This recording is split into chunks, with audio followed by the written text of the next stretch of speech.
Students, നമുക്കിനിയും questions revise ചെയ്യാനുണ്ട്. അതുകൊണ്ട് പെട്ടെന്ന് അടുത്ത വീഡിയോയിലേക്ക് പോകാം. എബ്രാഹം മാസ്ലോയുടെ നീഡ് ഹൈറാർക്കി തിയറി വളരെ ഇമ്പോർട്ടൻ്റ് ആണ്. വളരെ ഷോർട്ടായിട്ട് ചെറിയ രീതിയിലാണ് ഞാൻ കൊടുത്തിരിക്കുന്നത്. A+ വാങ്ങണമെന്ന് ആഗ്രഹമുള്ളവർ ഇത്രയും പഠിച്ചാൽ പോരാ, ജയിക്കാനായിട്ട് ഇത്രയും പഠിച്ചാൽ മതിയാവും. എബ്രാഹം മാസ്ലോയുടെ ഒരു പ്രചോദന സിദ്ധാന്തമാണ് ആവശ്യ ശ്രേണി സിദ്ധാന്തം. മനുഷ്യ ആവശ്യങ്ങളെ മാസ്ലോ 5ആയി തരംതിരിച്ചു. ശാരീരിക ആവശ്യങ്ങൾ, സുരക്ഷിതത്വ ആവശ്യങ്ങൾ, സാമൂഹ്യ ആവശ്യങ്ങൾ, സ്വാഭിമാന ആവശ്യങ്ങൾ, സ്വന്തം സാക്ഷാത്കാരത്തിനുള്ള ആവശ്യങ്ങൾ. ഓർഡറിൽ തന്നെ പഠിക്കണം. ശാരീരിക ആവശ്യം, സുരക്ഷിതത്വ ആവശ്യം, സാമൂഹ്യ ആവശ്യം, സ്വാഭിമാന ആവശ്യം, സ്വന്തം സാക്ഷാത്കാരത്തിനുള്ള ആവശ്യം. ശാരീരിക ആവശ്യങ്ങളിൽ വരുന്നതാണ് വായു, ജലം, ഭക്ഷണം, വസ്ത്രം, പാർപ്പിടം. ഒരിക്കൽ കൂടി, ശാരീരിക ആവശ്യങ്ങളിൽ വരുന്നത് വായു, ജലം, ഭക്ഷണം, വസ്ത്രം, പാർപ്പിടം. സുരക്ഷിതത്വ ആവശ്യമാണ് അടുത്തതായി വരുന്നത്. ജോലിയിലെ സുരക്ഷിതത്വം, സ്ഥിര വരുമാനമൊക്കെയാണ് സുരക്ഷിതത്വ ആവശ്യം. എന്തൊക്കെയാണ്? ജോലി സുരക്ഷിതത്വം, സ്ഥിര വരുമാനം, ഇവയാണ് സുരക്ഷിതത്വ ആവശ്യം. അടുത്തതാണ് സാമൂഹ്യ ആവശ്യങ്ങൾ. സൗഹൃദം, കുടുംബം ഒക്കെയാണ് സാമൂഹ്യ ആവശ്യങ്ങളിൽ വരുന്നത്. എന്തൊക്കെയാണ്? സൗഹൃദം, കുടുംബം, ഇവയൊക്കെ സാമൂഹ്യ ആവശ്യങ്ങളാണ്. അടുത്തതായിട്ട് സ്വാഭിമാന ആവശ്യങ്ങൾ. അംഗീകാരം, അന്തസ്സ്, പദവി, ഇതൊക്കെയാണ് സ്വാഭിമാന ആവശ്യങ്ങളിൽ വരുന്നത്. അംഗീകാരം, അന്തസ്സ്, പദവി. ലാസ്റ്റ് വരുന്നത് സ്വന്തം സാക്ഷാത്കാരത്തിനുള്ള ആവശ്യം. നമ്മുടെ അൾട്ടിമേറ്റ് ഗോൾ അഥവാ സ്വപ്നമാണ് സ്വന്തം സാക്ഷാത്കാര ആവശ്യത്തിൽ വരുന്നത്. ഇനി വൺ വേർഡായിട്ട് ചോദിക്കാൻ, ഏറ്റവും ലോവസ്റ്റ് നീഡ് ഏതാണെന്ന് ചോദിച്ചാൽ ശാരീരിക ആവശ്യങ്ങളും, ഹയസ്റ്റ് നീഡ് ഏതാണെന്ന് ചോദിച്ചാൽ സ്വന്തം സാക്ഷാത്കാര ആവശ്യവുമാണ്. കമ്മ്യൂണിക്കേഷൻ്റെ ടൈപ്സ് വളരെ പ്രധാനപ്പെട്ടതാണ്. Upward communication, downward communication, horizontal communication. Upward communication എന്ന് പറഞ്ഞാൽ മുകളിലോട്ടുള്ള ആശയവിനിമയം. കീഴ് ജീവനക്കാരൻ മേലുദ്യോഗസ്ഥനുമായി ആശയവിനിമയം നടത്തുന്നതിനെയാണ് മുകളിലോട്ടുള്ള ആശയവിനിമയം എന്ന് പറയുന്നത്. അതായത് കീഴ് ജീവനക്കാരൻ മേലുദ്യോഗസ്ഥനുമായിട്ട് കമ്മ്യൂണിക്കേറ്റ് ചെയ്യുന്നു, അതാണ് മുകളിലോട്ടുള്ള ആശയവിനിമയം. ഉദാഹരണം, റിപ്പോർട്ട്, പരാതികൾ. അതിൻ്റെ നേരെ ഓപ്പോസിറ്റാണ് ഡൗൺവേഡ് കമ്മ്യൂണിക്കേഷൻ. മേലുദ്യോഗസ്ഥൻ കീഴുദ്യോഗസ്ഥനുമായി ആശയവിനിമയം നടത്തുന്നതാണ് താഴോട്ടുള്ള ആശയവിനിമയം. ഉദാഹരണം, നോട്ടീസ്, മെമ്മോ, സർക്കുലർ. മേലുദ്യോഗസ്ഥനാണ് കീഴ് ജീവനക്കാരനുമായി കമ്മ്യൂണിക്കേറ്റ് ചെയ്യുന്നത് എങ്കിൽ അത് ഡൗൺവേഡാണ്. അതേപോലെ കീഴുദ്യോഗസ്ഥൻ മേലുദ്യോഗസ്ഥനുമായിട്ട് കമ്മ്യൂണിക്കേറ്റ് ചെയ്താൽ അത് അപ്വേഡ് കമ്മ്യൂണിക്കേഷനാണ്. അടുത്തതാണ് ഹൊറിസോണ്ടൽ കമ്മ്യൂണിക്കേഷൻ. ഒരേ പദവിയിലുള്ളവർ തമ്മിൽ ആശയവിനിമയം നടത്തുന്നതാണ് ഹൊറിസോണ്ടൽ കമ്മ്യൂണിക്കേഷൻ അഥവാ തിരശ്ചീനമായ ആശയവിനിമയം. ഉദാഹരണം, പ്രൊഡക്ഷൻ മാനേജർ മാർക്കറ്റിംഗ് മാനേജറുമായി കമ്മ്യൂണിക്കേഷൻ നടത്തുന്നു. രണ്ടും ഡിപ്പാർട്ട്മെൻറ്റൽ മാനേജർമാരാണ്, ഒരേ പദവിയാണ്, അവർ തമ്മിൽ കമ്മ്യൂണിക്കേറ്റ് ചെയ്യുന്നതാണ് ഹൊറിസോണ്ടൽ കമ്മ്യൂണിക്കേഷൻ. ഇപ്പോൾ എന്തൊക്കെയാണ് കമ്മ്യൂണിക്കേഷൻ വരുന്നത്? Upward, downward, horizontal. അപ്വേഡ് ആണെങ്കിൽ കീഴ് ജീവനക്കാരൻ മേലുദ്യോഗസ്ഥനുമായിട്ട് കമ്മ്യൂണിക്കേറ്റ് ചെയ്യുന്നത്. ഡൗൺവേഡ് ആണെങ്കിൽ മേലുദ്യോഗസ്ഥൻ കീഴ് ജീവനക്കാരനുമായി കമ്മ്യൂണിക്കേറ്റ് ചെയ്യുന്നത്.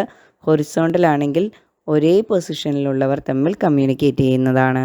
ഓൺട്രപ്രണർഷിപ്പ് ഇൻ എക്കണോമിക് ഡെവലപ്മെൻറ്റ്, സാമ്പത്തിക പുരോഗതിയിൽ സംരംഭകൻ്റെ പങ്ക് എന്താണ്? അതും വളരെ പ്രധാനപ്പെട്ട ക്വസ്റ്റ്യനാണ്. നമുക്ക് നോക്കാം. മൂലധനം സ്വരൂപിക്കുന്നു, തൊഴിലവസരങ്ങൾ സൃഷ്ടിക്കുന്നു, രാജ്യത്തിൻ്റെ വരുമാനം വർദ്ധിപ്പിക്കുന്നു. എന്തൊക്കെയാണ്? മൂലധനം സ്വരൂപിക്കുന്നു, തൊഴിലവസരങ്ങൾ സൃഷ്ടിക്കുന്നു, രാജ്യത്തിൻ്റെ വരുമാനം വർദ്ധിപ്പിക്കുന്നു.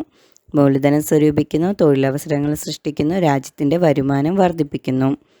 അടുത്തത്, കയറ്റുമതി കൂട്ടുന്നു, ജീവിത നിലവാരം മെച്ചപ്പെടുത്തുന്നു. കയറ്റുമതി കൂട്ടുന്നു, ജീവിത നിലവാരം മെച്ചപ്പെടുത്തുന്നു, ക്ഷേമം വർദ്ധിപ്പിക്കുന്നു.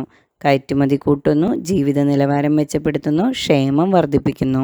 ഒന്നുകൂടി അത്രയും നോക്കാം. മൂലധനം സ്വരൂപിക്കുന്നു, തൊഴിലവസരങ്ങൾ സൃഷ്ടിക്കുന്നു, രാജ്യത്തിൻ്റെ വരുമാനം വർദ്ധിപ്പിക്കുന്നു, കയറ്റുമതി വർദ്ധിപ്പിക്കുന്നു. മൂലധനം സ്വരൂപിക്കുന്നു, തൊഴിലവസരങ്ങൾ സൃഷ്ടിക്കുന്നു, വരുമാനം വർദ്ധിപ്പിക്കുന്നു, കയറ്റുമതി കൂട്ടുന്നു. ജീവിത നിലവാരം മെച്ചപ്പെടുത്തുന്നു, ക്ഷേമം വർദ്ധിപ്പിക്കുന്നു. ജീവിത നിലവാരം മെച്ചപ്പെടുത്തുന്നു, ക്ഷേമം വർദ്ധിപ്പിക്കുന്നു. സന്തുലിതമായ പ്രാദേശിക വികസനം. സന്തുലിതമായ പ്രാദേശിക വികസനം, അതായത് എല്ലാ പ്രദേശവും ഒരുപോലെ വികസിപ്പിക്കുക. നഗരം മാത്രം വികസിപ്പിക്കാതെ ഗ്രാമവും കൂടി വികസിപ്പിച്ച് ഗ്രാമീണ മേഖലയിൽ കൂടി തൊഴിലവസരമൊക്കെ സൃഷ്ടിക്കുന്നത് വഴി ഗ്രാമവും വികസിക്കുന്നു. സന്തുലിതമായ പ്രാദേശിക വികസനം, ഒരുപോലെ എല്ലാ സ്ഥലങ്ങളും വികസിക്കുന്നു. സമ്പത്ത് കുറച്ച് ആളുകളിൽ മാത്രം കുന്നുകൂടുന്നത് തടയുന്നു. എല്ലാവരിലേക്കും സമ്പത്ത് എത്തുന്നതിന് വേണ്ടിയിട്ട് സംരംഭകൻ സഹായിക്കുന്നുണ്ട്. ഒന്നുകൂടി നോക്കാം. മൂലധനം സ്വരൂപിക്കുന്നു, തൊഴിലവസരങ്ങൾ സൃഷ്ടിക്കുന്നു, രാജ്യത്തിൻ്റെ വരുമാനം വർദ്ധിപ്പിക്കുന്നു, കയറ്റുമതി കൂട്ടുന്നു, ജീവിത നിലവാരം മെച്ചപ്പെടുത്തുന്നു, ക്ഷേമം വർദ്ധിപ്പിക്കുന്നു. സന്തുലിതമായ പ്രാദേശിക വികസനം സമ്പത്ത് കുറച്ച് ആളുകളിൽ മാത്രം കുന്നുകൂടുന്നത് തടയുന്നു. പ്രോബ്ലം സോൾവിങ് പ്രോസസ്സ് ചോദിക്കാറുണ്ട്. പ്രശ്നങ്ങൾ എങ്ങനെ നമുക്ക് സോൾവ് ചെയ്യാം?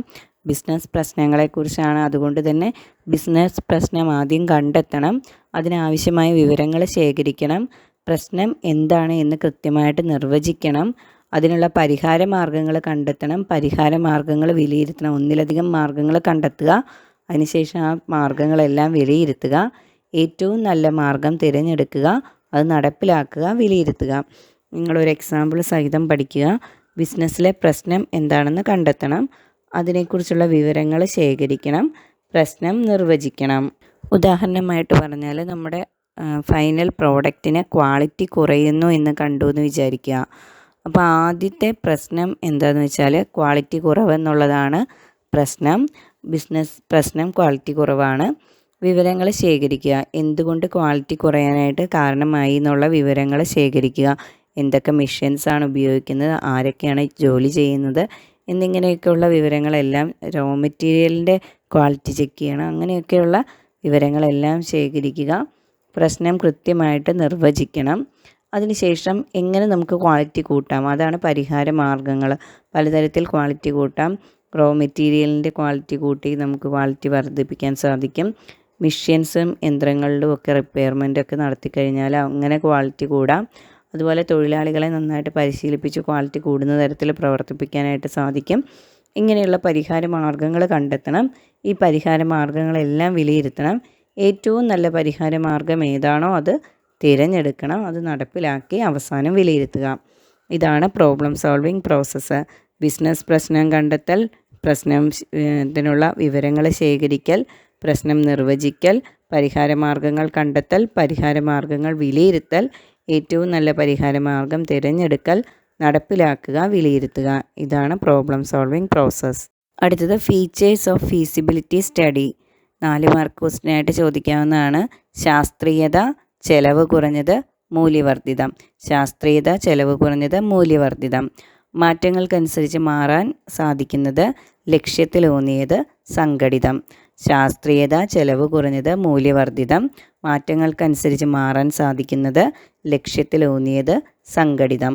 ഏതൊക്കെയാണ്? ശാസ്ത്രീയത, ചെലവ് കുറഞ്ഞത്, മൂല്യവർദ്ധിതം. മാറ്റങ്ങൾക്കനുസരിച്ച് മാറ്റാൻ സാധിക്കുന്നത്, ലക്ഷ്യത്തിലൂന്നിയത്, സംഘടിതം. നമ്മൾ എന്തൊക്കെയെന്ന് പഠിച്ചത്? മാസ്ലോയുടെ നീഡ് ഹൈറാർക്കി തിയറി, കമ്മ്യൂണിക്കേഷൻ്റെ types, role of entrepreneurship in economic development, features of feasibility study, problem solving process. ഇത്രയാണ് പഠിച്ചത്. പലതവണ ഈ ക്വസ്റ്റ്യൻസ് ആവർത്തിച്ച് നോക്കണം. ഇതിന് മുമ്പുള്ള വീഡിയോസിലെയും ക്വസ്റ്റ്യൻസ് ഒന്നുകൂടി പഠിച്ചിട്ടുണ്ട് എന്ന് ഉറപ്പുവരുത്തുക. മെയിനായിട്ടും പോയിൻ്റ് മാത്രമാണ് നമ്മൾ റിവിഷൻ ടൈമിൽ എക്സ്പ്ലെയിൻ ചെയ്ത് പോകുന്നത്. എക്സ്പ്ലനേഷൻ ഇല്ല, റിവൈസ് ചെയ്ത് പോകുന്നത്. ഇത് ജയിക്കുന്നതിന് വേണ്ടിയിട്ട്, ജയിക്കാനുള്ള കുട്ടികൾക്ക് വേണ്ടിയിട്ടാണ് ഈ വീഡിയോ ചെയ്യുന്നത്. എക്സ്പ്ലനേഷനും കൂടി ഉണ്ട് എങ്കിൽ ഫുൾ മാർക്ക് കിട്ടത്തുള്ളൂ. ലിസ്റ്റ് ഔട്ട് ആണെങ്കിൽ മാത്രം നിങ്ങൾ പോയിൻ്റ് എഴുതി വയ്ക്കുക. അല്ലാതെ എക്സ്പ്ലെയിൻ എന്നൊക്കെ ചോദിച്ചു കഴിഞ്ഞാൽ, ഡിസ്ക്രൈബ് എന്നൊക്കെ ചോദിച്ചു കഴിഞ്ഞാൽ ക്വസ്റ്റ്യൻ എക്സ്പ്ലെയിൻ കൂടി ചെയ്യണം. A+ ഒക്കെ പ്രതീക്ഷിക്കുന്നവർ ഈ വീഡിയോ മാത്രം കണ്ടാൽ പോരാ, എക്സ്പ്ലെയിൻ ചെയ്യാനും കൂടി പഠിക്കണം.